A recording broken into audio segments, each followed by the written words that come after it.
সূরা কাহাফ পড়বো। কোন সূরা পড়বো? সূরা কাহাফ। যারা কোরআন পড়তে পারেন না তারা শুনবেন, আর যারা পড়তে পারেন তারা নিজে পড়বেন।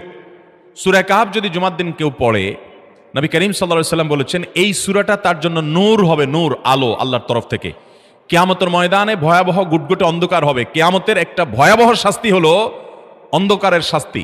ভাইরা আমার, অন্ধকারের শাস্তি মানে এমন ভয়াবহ অন্ধকার হবে যে দুনিয়ার অন্ধকারের সাথে কোনো তুলনাযোগ্য নয়।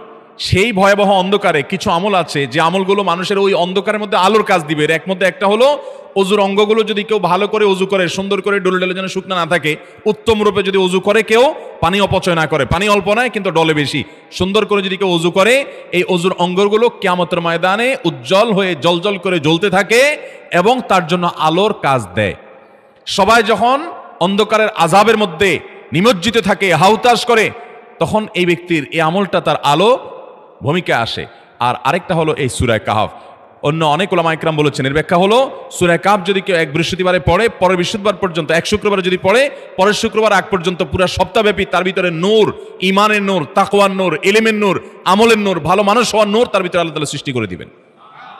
এই জন্য জুমার দিন সূরা কাহাফ পড়বো তো ইনশাআল্লাহ।